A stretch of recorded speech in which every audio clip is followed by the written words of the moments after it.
अस्सलाम वालेकुम। आज एक ऐसा मुकाबला जो पहले आज तक आपने नहीं देखा होगा। वेस्ट इंडीज़ और इंग्लैंड के दरमियान चौथा T20 खेला जा रहा था। दोनों टीमों ने छक्कों की बरसात कर दी।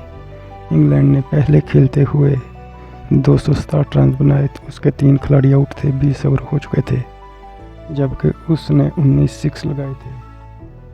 बाद में वेस्ट इंडीज़ की बारी आई तो वेस्ट इंडीज़ ने भी जारहाना खेलते हुए 192 रन पर उसने हिम्मत हार दी और उसके आल खिलाड़ी आउट हो गए।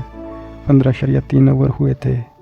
वेस्ट इंडीज़ और इंग्लैंड ने दोनों टीमों ने 33 सिक्स लगाए। बहुत ही अच्छा मुकाबला, ऐसा मुकाबला आज तक आपने पहले कभी नहीं देखा होगा।